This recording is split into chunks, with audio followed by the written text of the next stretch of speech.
A wild week one in the rear view mirror. Is Puka Nacua for real? Who else are we picking up on the waiver wire this week? Who can we safely drop and who should we not panic on? Do not drop after just 1 week. And it's already time to talk some trades right now on the Razzball Fantasy Football Show.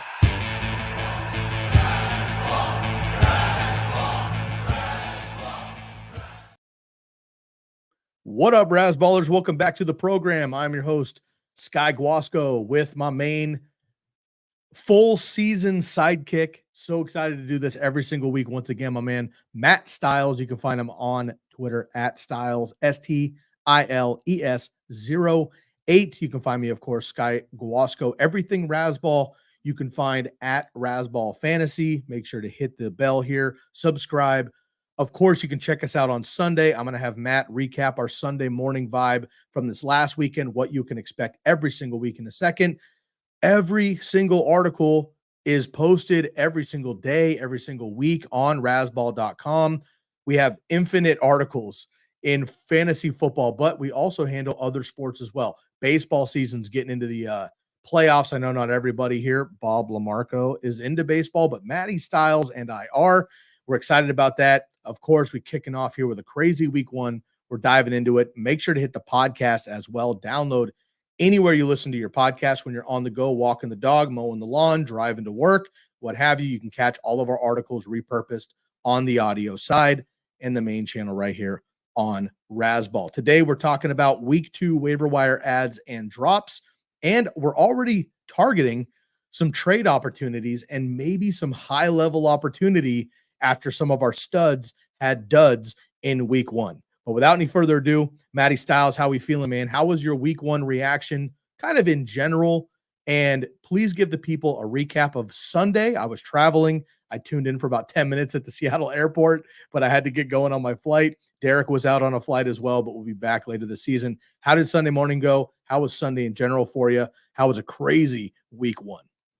Yeah, Sunday was a little disjointed, right? It's our first time back. We were a little greasy, but we figured it out. We've entertained now. The super chat function is available, so folks that feel like their question may get buried down the list, they can drop a little bit of a donation to our charity, and their question will get driven right up to the top of the list.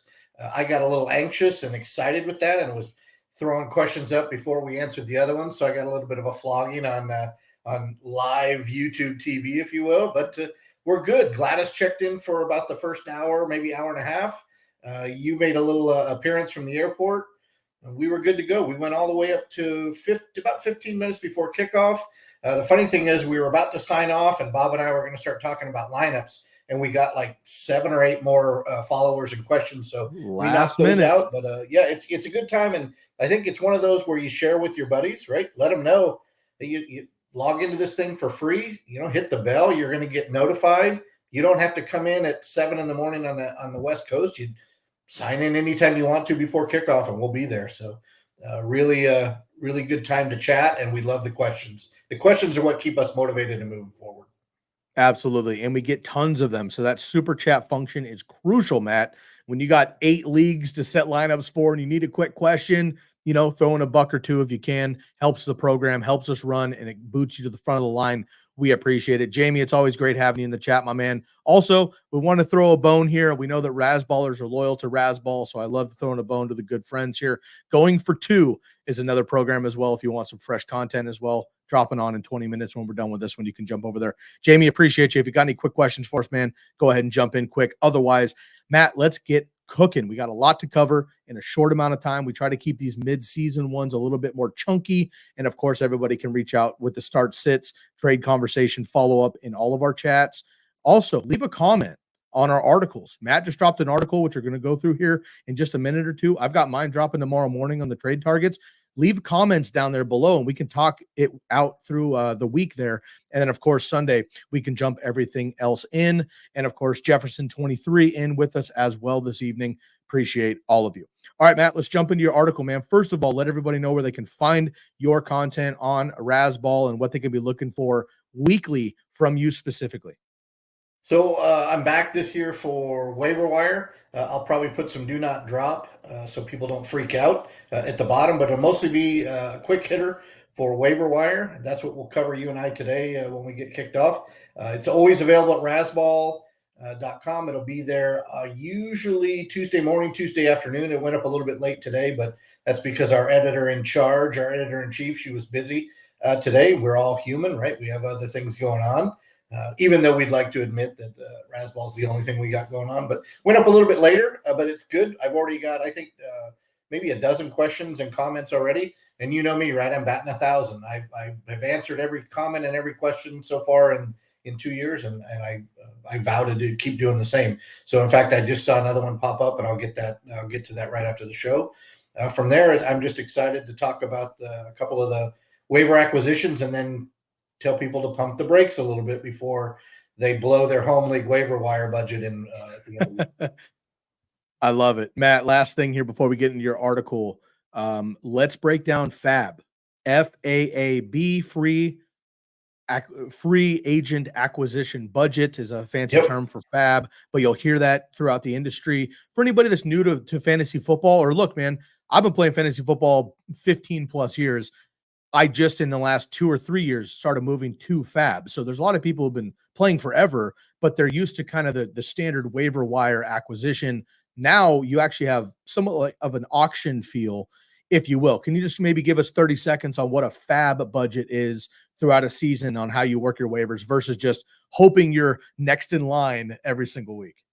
Yeah, so it used to be where if you were the worst team in the league, you get the first waiver pick every week.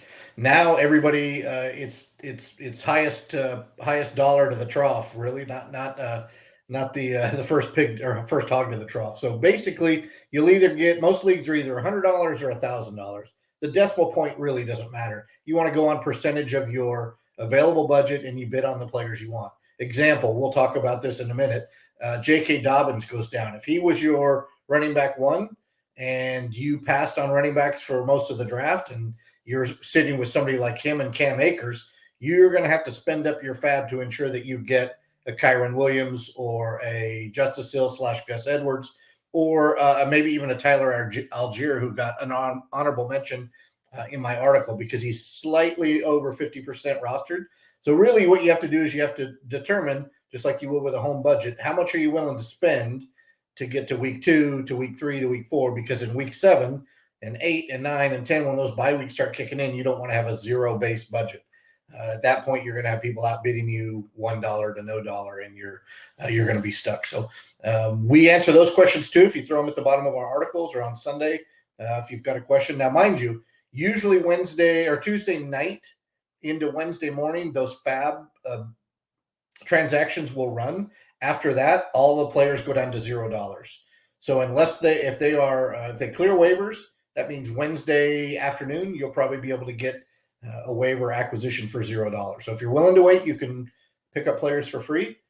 But anybody on waivers where you put the waiver claim in before you go to bed on Tuesday, that's going to cost you money. And with FAB, be careful how you bid. If you think that the person behind you has a $3 bid, right? That's your guess. Don't bid 17, bid 4. Because if you bid 17, it doesn't matter what the second highest person bid, you're paying $17. So they got to be cognizant of that too. Math is fun. We don't do a lot of it here at Rasball, but maybe when Derek comes back in, we'll be more into the math stuff. The good news is with FAB, you only pay for what you purchase.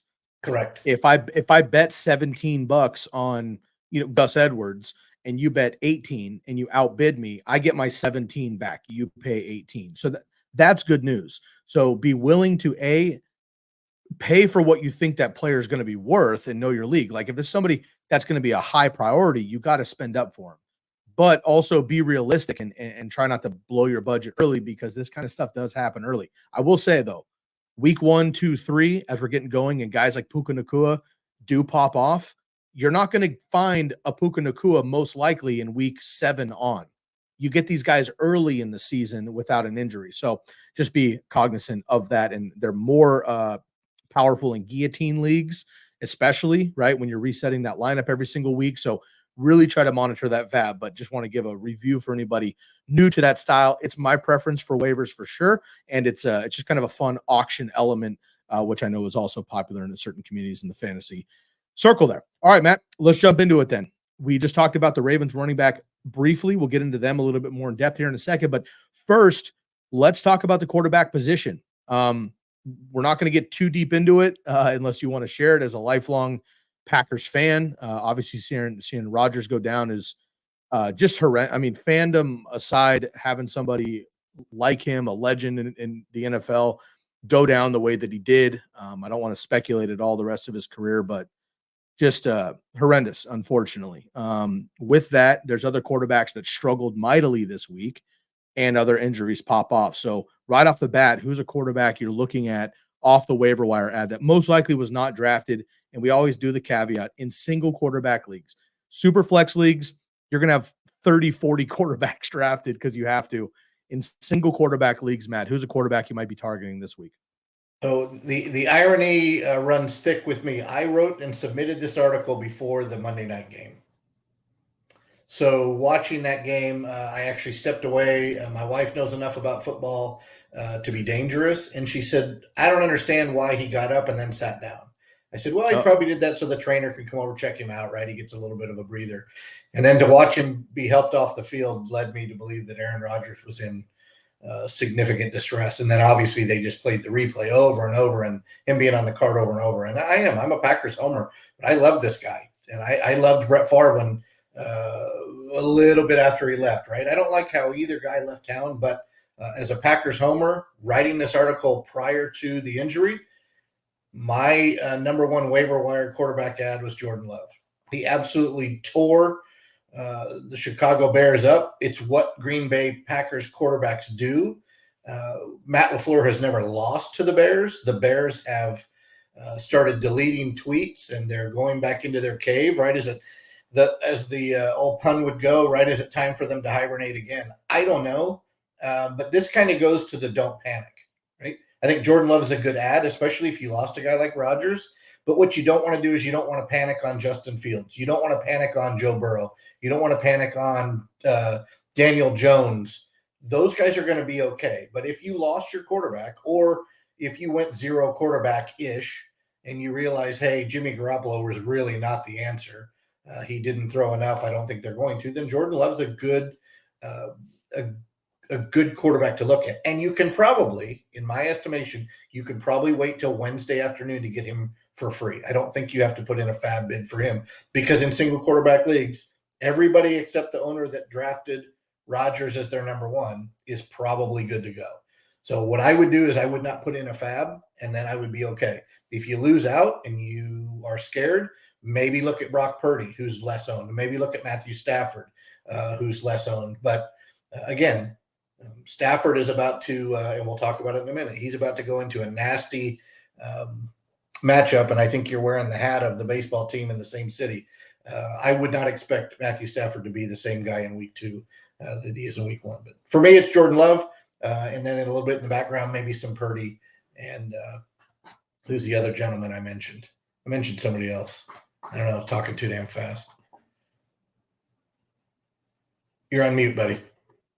I like those, and I want to just throw out some general honorable mentions. Of course, everyone can read your article for free on rasball.com, and you can check out all of the analytics and a deeper dive. We try to keep it a bit more concise here on the episode live, but more stats and deep dives and what have you, Matt's opinions in that article. So go check it out. Just some context here. Jordan Love, QB3. Now look, week 1, I get it. Throw that out. It's still week 1.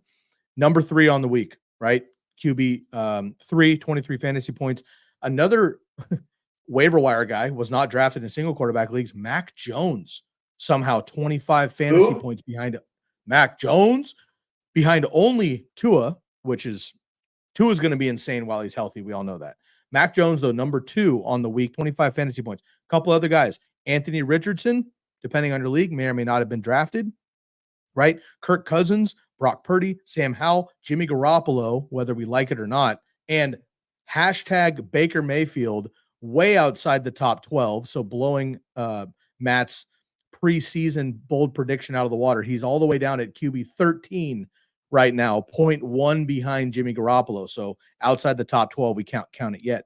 All of those guys, Derek Carr's in the mix as well. All those guys, top 12, top 15, available potentially in single quarterback leagues. Go check them out if you need that, or if you're worried about your stud or somebody got injured. Let's go to running backs here. We talked about the Ravens running backs already. You can rehash them a little bit. And is there anybody else you're looking for off the bat? You could almost hit save on Baltimore week 1 running back waiver wire issues, right? I think we had the same exact conversation last year. And you even said it before we checked in. It's sad, right? J.K. Dobbins seems to be a good kid. He's got his head on straight. He's never in the news. He just cannot stay on the field. And I think that really affected Lamar Jackson, as did Mark Andrews being out. I think that they were, right, they go through training camp, they're ready to go, and these two guys disappear. Andrews before kickoff and Dobbins in, what was it, the end of the first half, I think, or maybe beginning of the third quarter. That's why I say you don't drop Lamar Jackson. He's going to be fine. Now it's going to turn into Lamar Jackson, Mark Andrews, Zay Flowers show. There's no doubt those are going to be the three on offense. Now, if you lost Dobbins and you have to stretch to get somebody, you can go with Justice Hill, who averaged like a yard a carry, but 2 touchdowns, or you can go to Gus, who averaged 4 yards. I would lean towards Gus, but boy, I really wouldn't want to roster either one of these guys to start. So shout out to John, one of my readers, called me out on Twitter. I completely missed the Kyren Williams ad, and it should have had him probably as an honorable mention.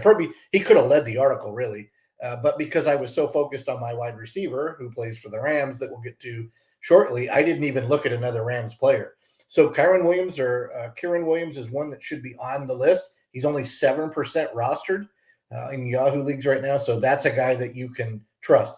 I'm still relatively confident in the Cam Akers show, but I'm less confident than I was going into week 1. So Williams is a good ad. He's one that you would need to put Fab in because he's going to disappear overnight for sure when Fab runs. Yeah, I totally agree. And you had mentioned that you maybe lost track of the Rams running backs. We were supposed to not even pay attention to the Rams. They came out and absolutely shocked, I think, beat up on the Seahawks, who are supposed to be a top 5 offense, top 8 offense in the NFC at home with Geno at home, right? I live in the Northwest. That was not supposed to happen. As a Niner fan, I love nothing more, but that was a big surprise. Matt Stafford came out big time. We'll talk about Puka here in a second, but Matt, there's a handful of handcuffs, and I still think all these guys are handcuffs for now, but nonetheless, they either got adequate work, scored the touchdown, and the stud didn't ahead of them, or they just got more overall touches. But Tyler Algier, right? Like, I'm not worried about Bijan. I'm not. But 2 touchdowns is 2 touchdowns. Good work there, right? Roschon Johnson, we thought it might take him a month to maybe be that Bears number 1 running back. He might already be the number 1 running back. In fantasy points, he certainly was number 8 on the week, 17.5. Kyren Williams, who you had mentioned. Joshua Kelce, right? Austin Eckler did just fine. 27 fantasy points behind only your boy Aaron Jones before he came up, Gimp. Number 2 on the week for Austin Eckler, but his teammate Joshua Kelce, number 12 on the week as well with 15 fantasy points.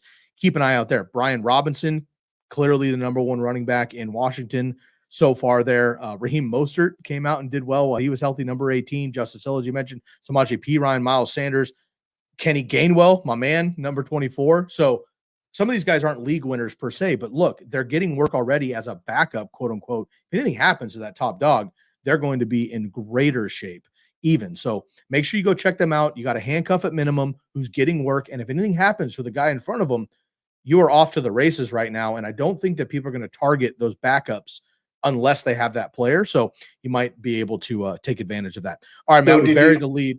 Go ahead. Did you hear the news? It looks like Eckler is dealing with a high ankle.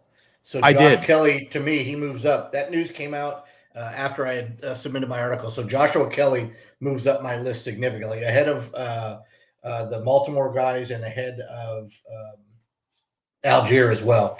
Because if Eckler misses time, Joshua Kelce turns into an absolute must-own, must-start running back. Absolutely, which is wild because like I watched a lot of Joshua Kelly at UCLA, and I didn't think he was special per se. Hasn't gotten a ton of work or done anything with it in the last couple of years when they've subbed out Eckler. But regardless, having Slater back for the Chargers and having a full allotment of weapons out there, you got to respect the pass in Los Angeles. So now you got the running backs going nuts. And he's not Austin Eckler, but if he's getting the touches and he's getting the workload and they run the ball in the red zone, it's going to be great there. So I definitely appreciate that shout out. Okay, we buried the lead late enough. He's our poster child. He is on your article. He's the talk of fantasy football on a positive side this week. Half the people didn't believe that anything was going to happen with the Rams offense. That's me. That's my bad. I know you're not a Van Jefferson guy. I'm not really either, but it came out 2 hours before the game that he is the number one for the Rams on the depth chart. Sometimes those things matter. But Puka Nacua got a lot of hype preseason, was the other Cooper Kupp, and got a lot of hype from Matt Stafford and Sean McVay specifically. Kid was great at BYU. Matt, you believed wholeheartedly. You called your shot early in the preseason. You called your shot on Sunday morning, called your shot in lineups, and here's your boy taking off, man. Go ahead and let us know about Puka Nacua and any other wide receivers you're looking for in the waiver column. 15 targets. Insane. Insane. And really quick before you dive in, I'll let you go in here for a second. If you watch the game, which I did, just being in the Northwest watching Seahawks games, he had 4 or 5 of those non-catches were 20, 30, maybe a long touchdown plays. These are not like screens that he dropped. I mean, he had a huge game. He could have had a Tyreek Hill game. That's no exaggeration. He could have gone for 203 if he caught all those balls. So this is definitely the real deal. Yeah, for real. Now I'll temper your expectations, I'm going to scream it from the mountaintop until the guy just peters out or till something else happens. They change and they go to Tutu Atwell more, or Van Jefferson somehow takes the leap that he's never taken. This is the only real week, other than maybe at the end of week 2, and I'll tell you why, that you're going to be able to collect Puka Nacua off the wire. Right now, he is 6% owned, I think. I guess the right term is rostered. We don't want to say owned. Yeah, managed works. Yeah, man. So with that, the guy went for 10 and 119. The only other, the second place target receiver in the NFL was another rookie, Zay Flowers. Insane. Right? He's probably been drafted. Puka was not drafted. So if you want him, you're going to have to pay up for him now. I gave advice to a buddy that goes 15% of your budget on day one might get him. People that have Debo and they're freaking out, don't panic, but they might want to put in more money, right? Those guys, home league guys, may freak out. Oh, it's only IU. No, Debo's going to eat. He's going to get his.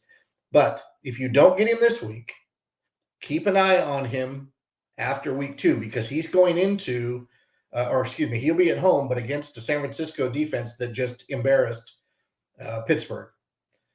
So with that being said, you might be able to trade for him after the end of week 2 and get him for free money, but with a player. However, if you really want to have that kid on your roster, now is the time to pay up for him.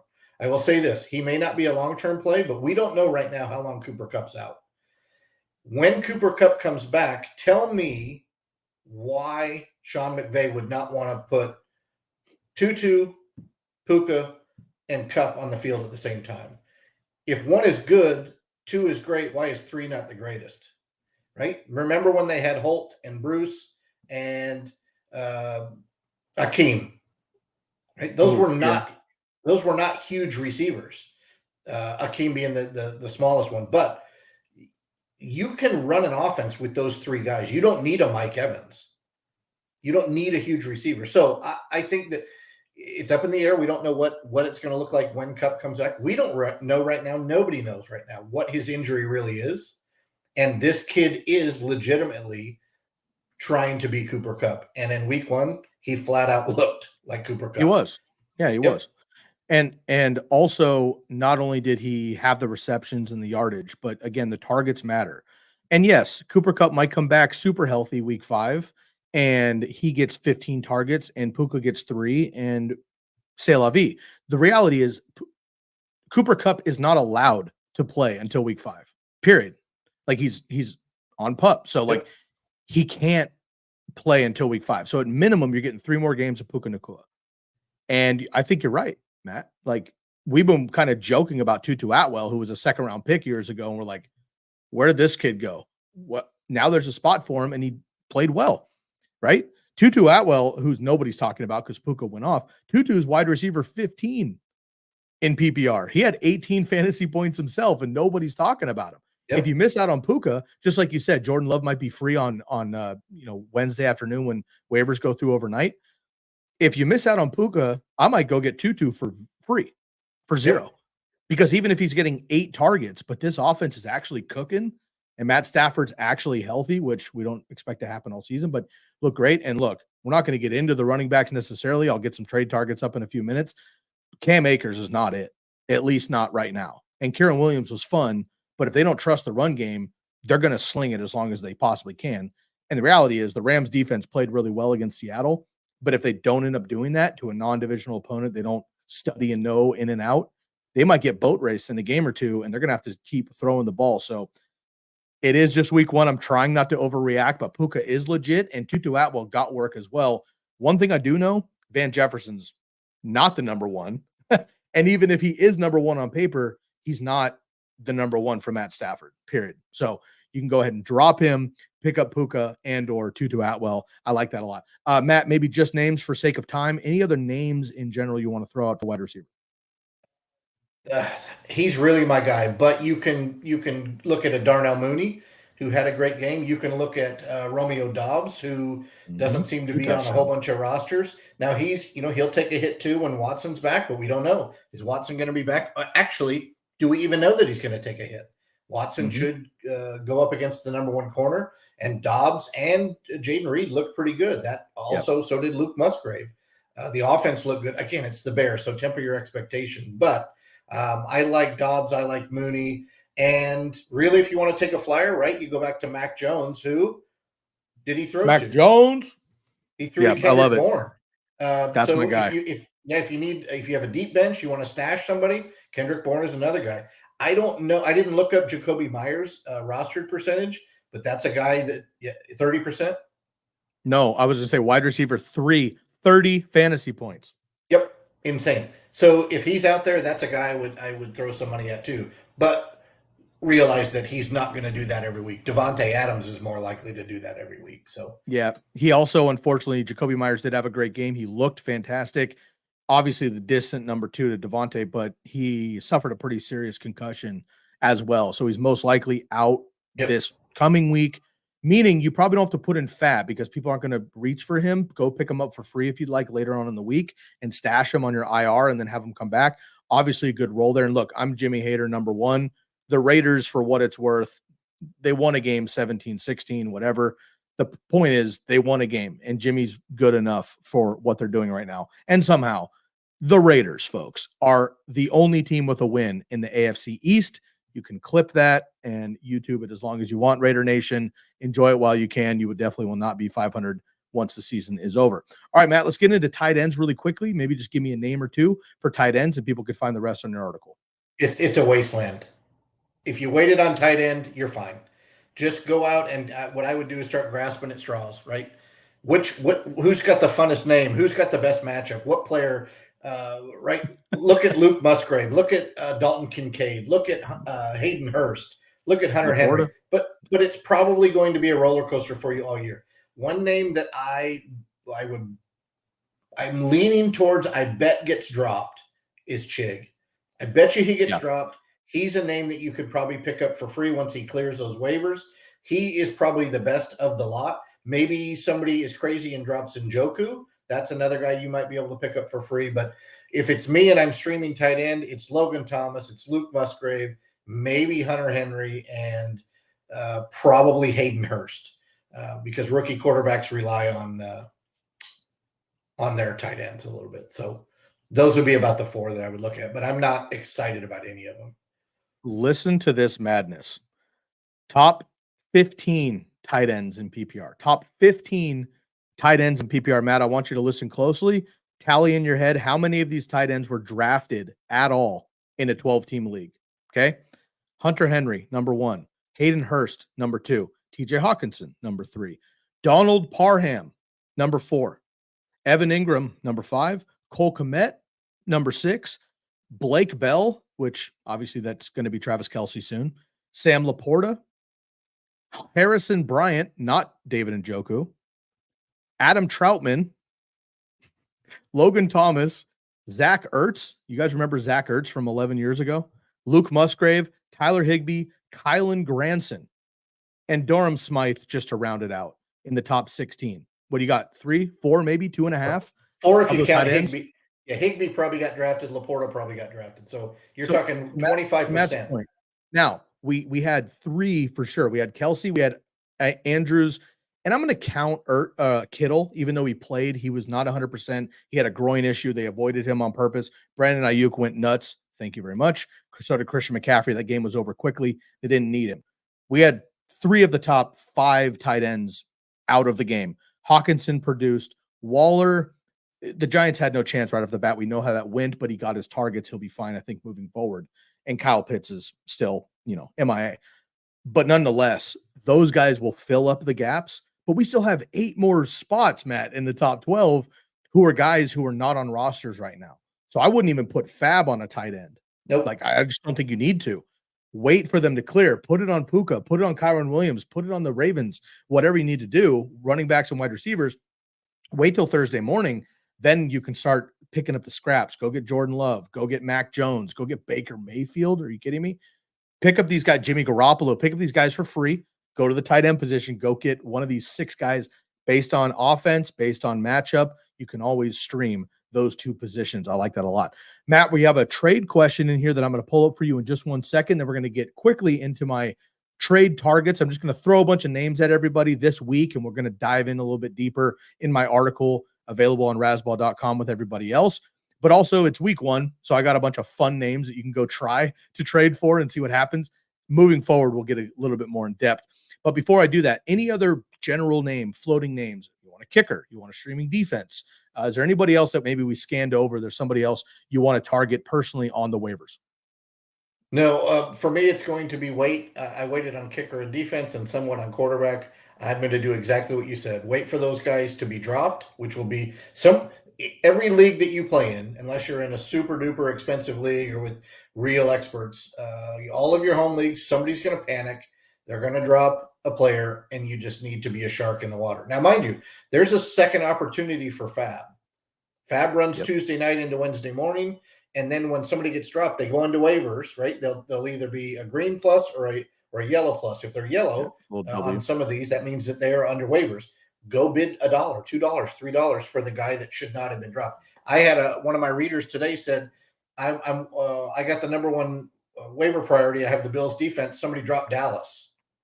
Yeah. If you're not paying for it and there's no Fab in that league, absolutely go get Dallas's defense. Mm-hmm. Not because they scored 37 points, but because Micah Parsons and the DBs are game wreckers. Yeah. They're going to create turnovers. It's just going to happen. The Bills are good. They're not Dallas on defense. Now, the Bills are pretty terrible right now and licking their wounds, but I told him, you don't need 2 defenses. If you get Dallas, you can happily just get rid of Buffalo and somebody else will pick them up, and just don't look in the rearview mirror. Yep, I like that. I'm going to quickly just throw out a couple names. Do not drop guys. Again, this is an overreaction episode for the first maybe month of the season. If you have a top quarterback, you have a top tight end, don't drop them. If you want to bench a guy, it might sound crazy, but like George Kittle, for example, Darren Waller, you're like, hey man, that didn't work out. I busted. Like, go get some Luke Musgrave, right? Go get somebody that's going to get the work and maybe bench Waller if you want.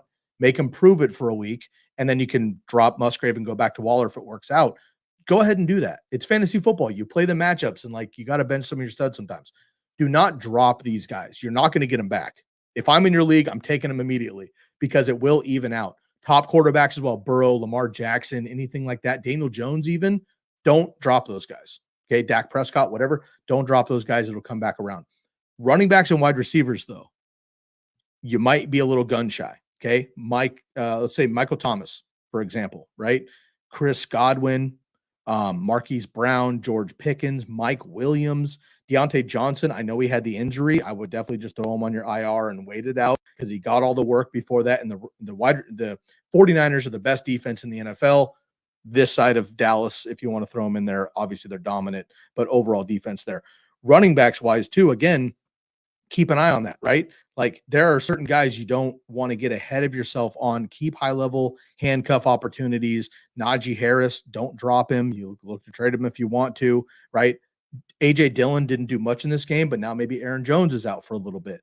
Look ahead of the curve. Jamal Williams didn't do much in this game, but Alvin Kamara is still out, right? So maybe there's an opportunity there as well. Jahmyr Gibbs, 8 fantasy points. If you watched the game, this kid is light years more athletic than David Montgomery, but David Montgomery got more opportunity and had the work there.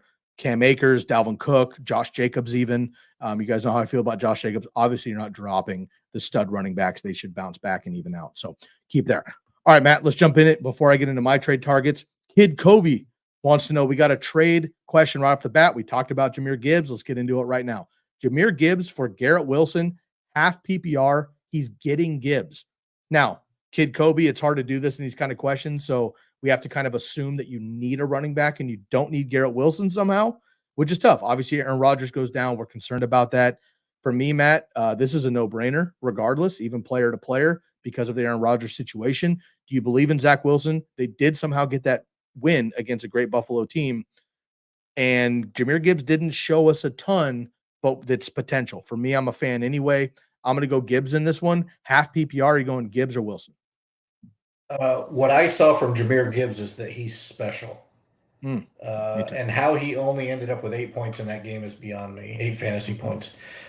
In a vacuum, I make this deal. Most likely, Garrett Wilson is the wide receiver 1 for Kid Kobe's team. However, his value plummets with Zach Wilson. Now, what if they go? The rumor is they've made calls to Carson Wentz and they've made calls to Jay Cutler and Vinny Testaverde and Bart Starr. It's going to take those quarterbacks a long time to figure out the system. And by the way, if you listen to the game last night, it's Aaron Rodgers' system. They all had to learn that. And now whoever comes in is either going to have to adapt to Aaron Rodgers' system or they're going to have to start from scratch. They're not going to start from scratch. So that person's going to have to come in and learn a very difficult system. With that, Zach Wilson is Zach Wilson, right? He's just not that good. Otherwise, they would not have made the move for Rodgers in the offseason. So again, in a vacuum, saying what you've said, assuming he needs a running back, assuming he's got decent wide receivers behind Wilson, I make this trade. Yep, to get agree. Gibbs. Yep, same. I'm also going to get Gibbs. I just think the potential's there, and I am concerned. Garrett Wilson, still 14.5 PPR fantasy points, didn't plummet your league, but this is going to change things. And until we see that other quarterback, I like it. Now, if you are somehow stacked at running back-ish and you just want Gibbs and Wilson is going to plummet your team, you got to get fantasy points somewhere. So if you have like 4 flex guys and Garrett Wilson at wide receiver, I would not make this trade.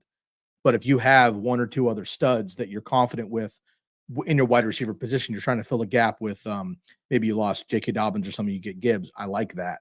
But just be a bit careful. Okay, Matt, we also had a number 1 waiver claim. You talked about this earlier on the DST. Who overall, and maybe it's in your article, but who overall is your number 1? Have to get him regardless of position, no matter what. I'm going out to get this guy. I'm willing to burn my number 1 waiver claim on this player. Or it's week 1, man. Do you want to just like save that waiver wire claim and hopefully you get somebody else?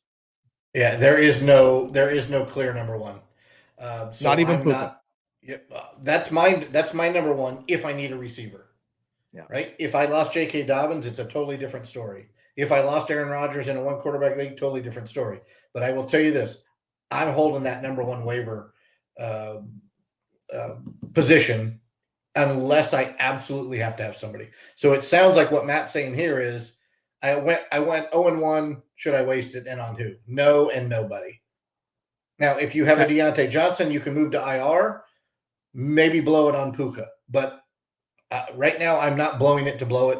I take my medicine at 0-1, and I make adjustments, and I come back and I go 1-1, and then you forget that you even asked the question. Yep. Totally. I totally agree. Awesome. And I want to give a shout out to a longtime fan of Bob and I and some other shows we did in the past. Shout out to our friend Beach back in the comment section, a long time history there. So we appreciate it. All right, Yeah, he folks. checked in Sunday. He's talking Yeah, about Jake Ferguson. We talked about that on Ferguson. Didn't look great, but he got had the enough work. targets in the game that they didn't need to throw. I think Jake Ferguson will be fine moving forward. I totally got another late round tight end. Nobody cares about. Nobody's going to pick up. Pass on those top guys. Spend your fab somewhere else. Pick them up for free on Wednesday. And Matt, as you mentioned, the waivers run again a second time. Usually it's like Friday or Saturday, depending. So keep an eye on that and pick them up again. All right, folks. Matt, rep the Sunday live show real quick. I'm going to pull up my trade targets and we're going to blast through a couple of names for this week and get out of here. What can people expect every single Sunday morning? All right, 3 hours before kickoff, all the way up to about 10 to 15 minutes before kickoff. We usually have 2 to 4 of our expert analysts on the YouTube channel.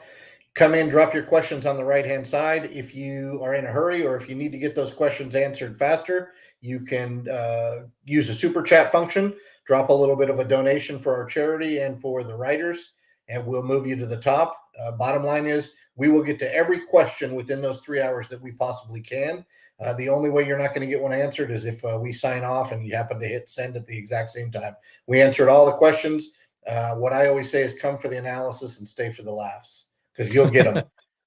I totally agree. Matt, what if I've got like 8 teams I got to fill up? I got to get my kid to soccer practice early in the morning. I'm only on Razzball Sunday Live for 3 minutes, but I have to get my question answered. What's the best way to do that? You super chat it up, throw in your super chats all in one box or in 2 boxes. And here's the other thing. If you write your questions in there, you can come back and watch the Razzball before kickoff. Watch we'll restream it or we'll hang it out there. You can watch it and fast forward to where your question's answered and get the same info. We prefer you be on live, right? Because we don't want you to miss the opportunity to set a lineup, especially for the morning games. But if you've got afternoon questions, just drop them in there and then come back and watch it when you're done with soccer practice. Of course. And please, folks, it really helps us at minimum. Tell us 2 quarterback league, PPR, half PPR. Yep. Yeah, 3 wide receiver leagues, something to give us context, because telling us, do I start Jahmyr Gibbs or Garrett Wilson in general gives us nothing. So please help us out. Just a quick reminder. All right, Matt, let's cook on the second half here. I'm going to dish out my trade targets. Now, trade targets goes both ways. I've got players that I'm looking to acquire, and I've got players I'm looking to kind of trade away, because even though it's week 1, I'm trying not to overreact, but I'm also trying to be realistic. I drafted this player, right? Second rounder, 4th rounder, 3rd rounder, RB2, hyped about him until Sunday evening. And I go, my analysis was off. This isn't the guy. He's maybe injured already. This one's better. You got to make moves all year long. Obviously, that's why you're on the Razzball show. You know we're going to help you out with that, but we do it too. So quarterback position, these are players I'm looking to acquire. Now, this week in particular, I'm going to have a little fun because I wrote this in my article. I feel like week 2 is the only time you might have a shot to get a complete stud, a top 5er in any position, because people panic. People spend a 1st round, 2nd round, 3rd round player pick on any of these players, and it's doomsday. They're worried about it. You might have one opportunity this week to throw out some dice from a guy that went nuclear and won't again, and then you can maybe pick up another guy here. So we'll have some fun with some of these top names. Unlikely, but go ahead and give it a shot. Lamar Jackson, Joe Burrow, Justin Fields. All 3 of them struggled. They're all going to be fine year long. But if you had like a Mac Jones or something that went nuts and you can somehow trade a guy like that, or anybody else that you think is more consistent, go ahead and get him. My real player that I think is more realistic at the quarterback position, Trevor Lawrence. He had a great game, should have been bigger. Calvin Ridley, obviously a game wrecker. Zay Jones is number 2, not Christian Kirk. We had both running backs running up and down the field, and they missed a bunch of throws because it's week 1. Matt, is there any other analysis on Trevor Lawrence in general, or is there another quarterback maybe you would be looking to trade acquire? Now, not waivers. You'd have to trade for this guy. But is there a quarterback you'd be looking to trade for? I didn't say this, but I read it on Twitter. The dumbest football fan base in the league is the New York Giants. If that's really true, and I'm not saying it is, I'm just telling you what I read, now's the time to go get Daniel Jones. I like that. I would also go try to acquire Daniel Jones as well. Terrible night for the Giants. They got run out of the building immediately. Horrible weather. I like Daniel Jones moving forward. Running back position, same thing. We'll start with some shots to the moon here. Bijan Robinson. Obviously, he had a great game, but all the talk is about Tyler Algier. 2 touchdowns. Uh-oh, why is he taking all of Bijan's work? I thought Bijan was great. I saw the screenplay. Bijan's amazing. Why is because they're going to run the ball 40 times a game. Bijan will get 90% of those carries come week 3, 4, 5. This kid's a rookie. They got to see what they got for him, rub him into the NFL. You might have one chance to go get Bijan. Saquon Barkley struggled in that Giants disaster. Go get Saquon. My boy Joe Mixon. People were a little bit concerned about him. Joe Mixon was not the problem for Cincinnati. Joe Burrow in that passing attack was the problem for Cincinnati. Joe Mixon actually had a decent game. He just didn't score, so it doesn't come up in fantasy points. But he got to work. He was fine. The Browns, look, they stirred the pot when Jamar Chase started talking mess about the Browns. They have a great secondary. Brown straight up showed up and they beat their booty. That's not going to happen every week. Bengals will be fine. Go get them. My actual running back to target, Rhomandre Stevenson. Came in not 100%. Zeke Elliott was getting a little bit of work there. I don't think that's going to hang out. He still had 6 targets and 6 receptions. Didn't do great on the running game, but as we saw, Mac Jones, number 2 quarterback on the week, Matt. Obviously, they could throw the ball better, and I thought they were going to on Philadelphia. They have a stout run defense, so Rhomandre didn't get it done on the ground, but I think he will moving forward. Any other running backs you'd be looking to acquire via trade? He just didn't look all there. So Kenneth Walker III is a name that you might be able to sneakily get. I think he ended up with 10 or 11 fantasy points in a full PPR. So if the owner was expecting 20 a game and he got him 10, he might. And it's not a West Coaster, right? You got a East Coast owner. That might be the time to hint that. Well, remember he wasn't healthy all the way through training camp. Wink, wink, and see if you can maybe swing a deal for him. And then back to the question we got today, Jahmyr Gibbs. He's dude special. If you can get him for cheap, I would go. And by the way, it's not cheap, Garrett Wilson, but I still make that deal. Yep, totally agree. Wide receivers, Jamar Chase, T. Higgins. Already talked about it. Bengals got blown up. They're going to be just fine moving forward, but people panic early. CeeDee Lamb and A.J. Brown. Also, right? We're talking, 4 top 12, 15 wide receivers drafted. Go try to get those guys if you possibly can. Michael Pittman was thrown in the trash this draft season. Matt, to be honest, I don't think I personally did not even mention his name all summer long. On all the million shows we do here, I can't even remember talking about Michael Pittman at all because people were concerned about the offense. No Jonathan Taylor, rookie quarterback, blah, blah, blah. He did very, very well, busted a long run for a touchdown, got the work. Anthony Richardson is going to be the real deal. He looked great. Some rookie stuff, but he looked fine against a good defense. Michael Pittman is my realistic go get, but those top end guys as well. Who else are you targeting on the wide receiver end? For me, it would have been Chase Claypool, but he's terrible. So yeah, I like Michael Pittman Jr. and I have no issue if you want to try to talk somebody out of Nico Collins, but anybody that rosters Nico Collins should not be moving that kid. I like that. Tight end position, again, the top dogs, go ahead and give a shot. It's not going to be cheap for Travis Kelce or Mark Andrews, maybe Darren Waller, because people just don't believe in him anyway with the health issues. Go look at the top dogs for sure. But Sam LaPorta, right? Rookie. It's going to take him a while. We don't love rookie tight ends, blah, blah, blah. Luke Musgrave did well. Jake Ferguson's not a rookie technically, but first year getting actual work. Dalton Kincaid was okay, got a couple looks. Take a look at this guy. The Lions for years and years and years and years have had one solid position on the field. That's been tight end. So go check that out with TJ Hawkinson and what he's been able to do. That position's available. That offense looks great. Obviously, the upset Thursday night. Go look at Sam LaPorta. Any other tight ends, Matt? You might be able to get the rest of them on waivers. Yeah, LaPorta's the guy I'm hoping gets dropped because a lot of the 2 home leagues that I'm really kind of referencing in this discussion, when I went tight end 0, a lot of teams were drafting 2.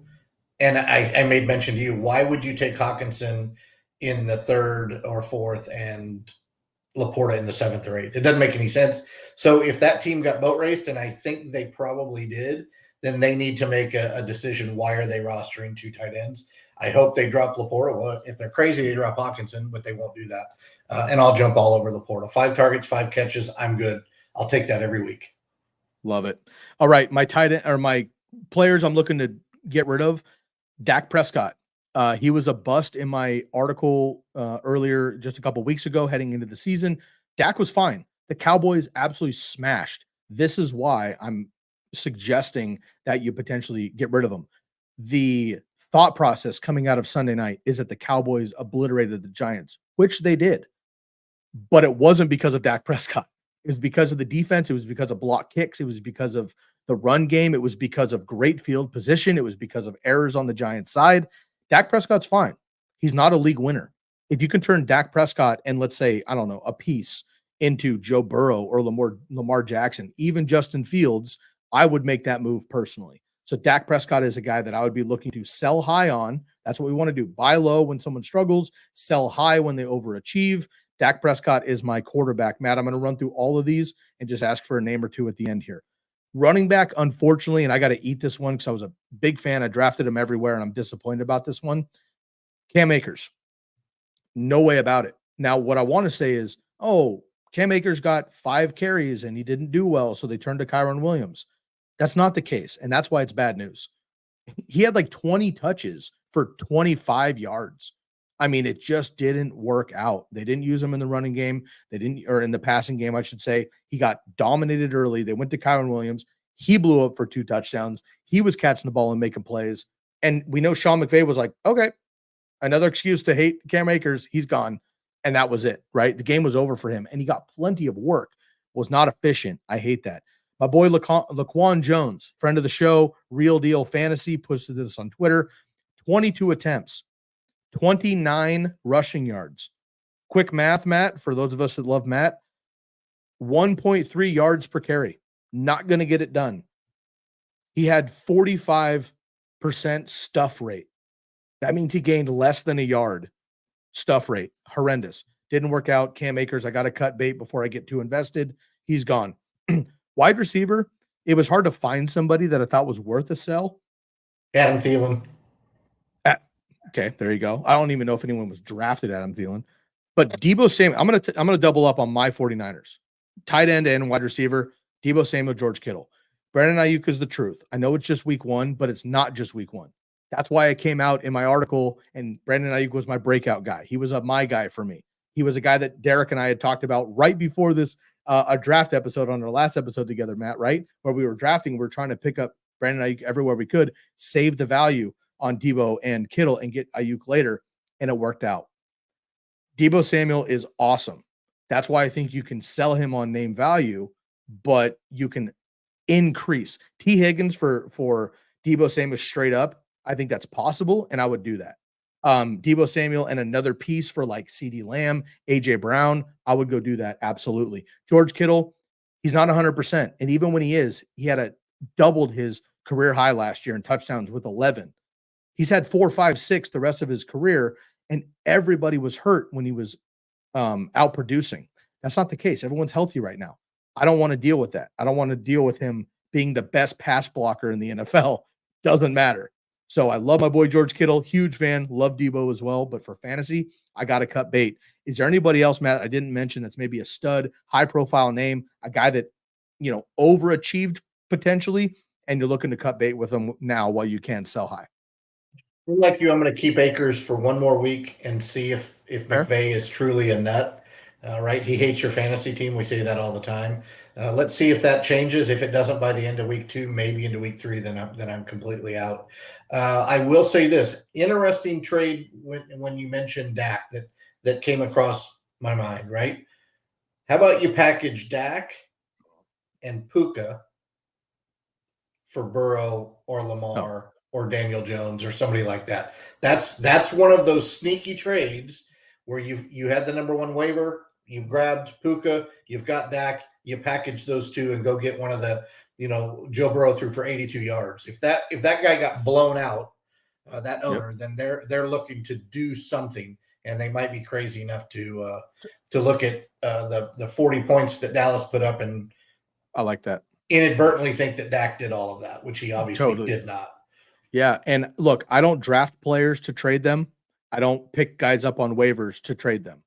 Puka Nacua is absolutely a player you could do that with, though. The hype is so hot right now. And look, like pick him up to keep him because I think he's a stud. But like Matt's saying, if you can pair him with somebody else and go way up the ladder because of the hype, go do that. I totally agree with you. What did the Public Enemy say?